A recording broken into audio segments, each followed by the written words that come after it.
Confuse हो गए हो कि ये बार बार नार्सिसिस्ट्स के बारे में क्यों बात करे जा रही है? पिछले से पिछला वीडियो भी उनके बारे में था और आज वाला वीडियो भी उनके बारे में है। ये वीडियो मेरी प्रीवियस वीडियो से इसलिए अलग है क्योंकि वो जनरलाइज नार्सिसिस्टिक पर्सनालिटीज के बारे में थी। ये वीडियो स्पेसिफिकली पार्टनर्स के बारे में है कि आप अपने पार्टनर से, आप उनको प्यार बहुत करते हो और उनकी नार्सिसिस्टिक पर्सनालिटी ट्रेट्स चाहे थोड़ी भी हो, उससे आज कैसे डील करोगे। नजरअंदाज मत करना इस वीडियो को दोस्तों, क्योंकि आज हम बात करने जा रहे हैं नार्सिसिस्टिक पार्टनर्स के बारे में। हाँ, आपने सही सुना, वो पार्टनर्स जो आपके लिए टॉक्सिक हो जाते हैं या रिलेशनशिप जो आपके लिए टॉक्सिक हो जाती है और जिसमें आपकी कोई गलती नहीं होती, आज हम उसके बारे में बात करने जा रहे हैं।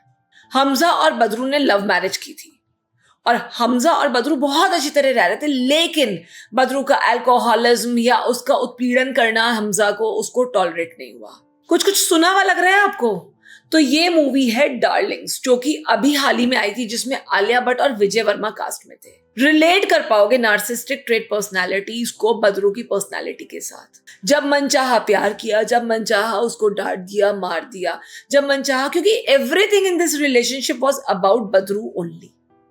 हमजा भी उससे दुखी हो गई थी। इन दी एंड जो हुआ उसके लिए मूवी देखना, क्योंकि ये मूवी आपको सही बताती है कि क्या नार्सिसिस्टिक पर्सनालिटी वाले पार्टनर्स होते हैं और उसका हार्मफुल इफेक्ट आप पर, इंडिविजुअल पर कैसे आता है, कैसे आप उस ट्रॉमा से गुजरते हैं और कैसे आप उससे निकलने की कोशिश करते हैं पर कर नहीं पाते हैं। फिर आज मैं डॉक्टर गरिमा गुप्ता, एक मेंटल हेल्थ कोच, साइकोलॉजिस्ट और साइकोथेरेपिस्ट, आपको नार्सिसिस्टिक पार्टनर्स से कैसे डील करते हैं स्पेसिफिकली उनके बारे में बता रही हूँ।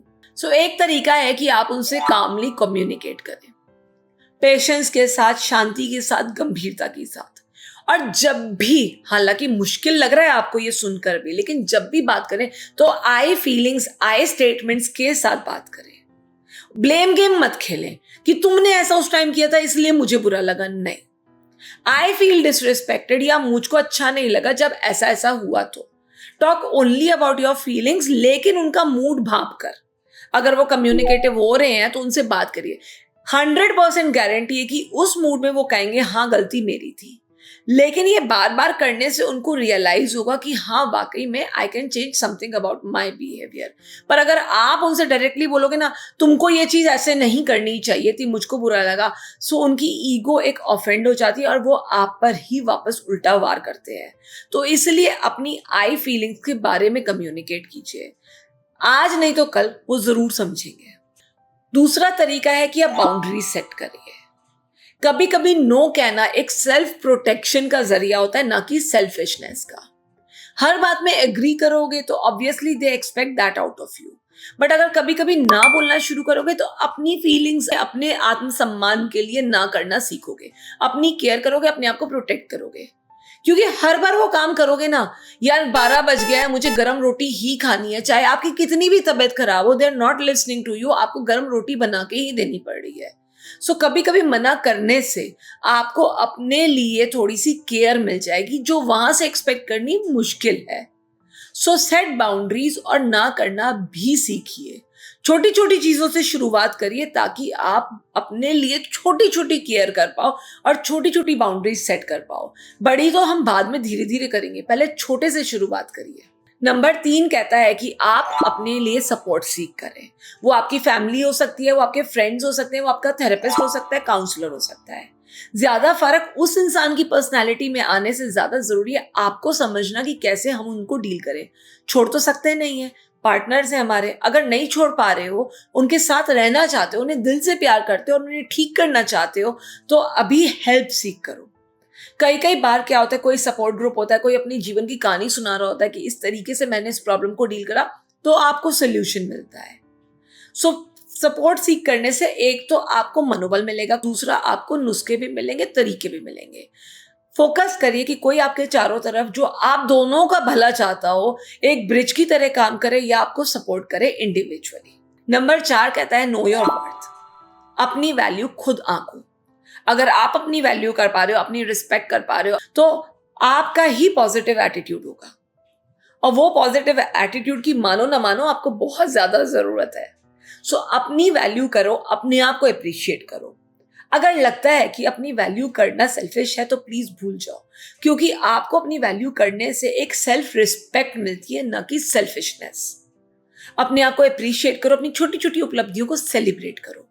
अब आप मुझसे एक क्वेश्चन पूछोगे कि नार्सिसिस्टिक पर्सन जो होते हैं वो ये भी नहीं करने देते हैं, अग्रीड, नहीं करने देते हैं, लेकिन आपका खुद में तो कॉन्फिडेंस आएगा। जो आपका वर्थ डाउन हो रहा है वो आप खुद तो सोचोगे। कल को कोई आपको फैसला लेना है तो आपका खुद का कॉन्फिडेंस तो जागरूक होगा। इसलिए अपनी रिस्पेक्ट करनी शुरू करिए।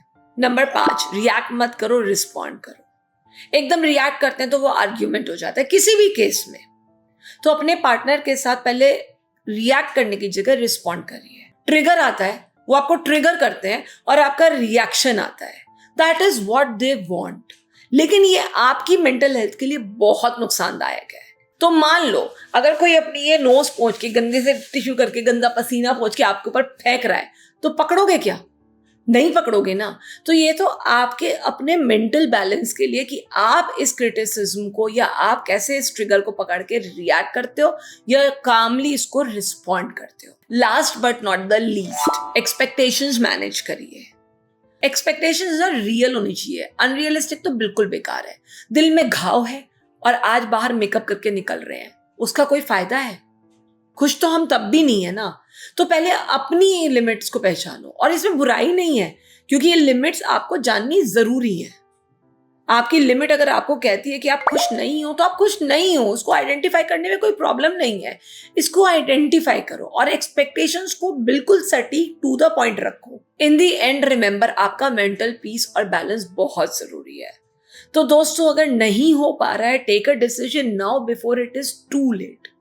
सपोर्ट मिलता है, नहीं मिलता है, सारी चीजों को आइडेंटिफाई करो। फाइनेंशियल कंडीशन क्या है, क्या आप कर पाओगे, नहीं कर पाओगे, आइडेंटिफाई करो। लेकिन सबसे पहले सोच लेना कि आप खुश रह पाओगे या नहीं खुश रह पाओगे। इस पार्टनर से निकलकर अगर आप खुश रह पाते हो तो प्रॉब्लम क्या है, हर्ज क्या है। आज नहीं मैनेज हो पाएगा, कल खुद ना कुछ वजह ढूंढ पाओगे, क्योंकि आपका माइंड तो चलेगा, पॉजिटिव तो चलेगा। तो जो डिसीजन कल लेना है उसको लेने में देर मत करना।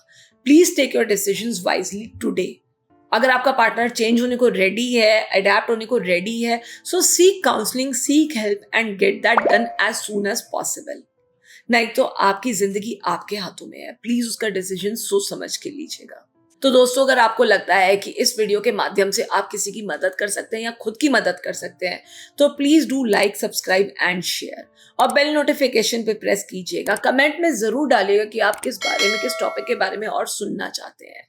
सो फिर मिलेंगे, जल्दी मिलेंगे। तब तक के लिए डॉक्टर गरिमा गुप्ता सिंह, बाय, सायोनारा।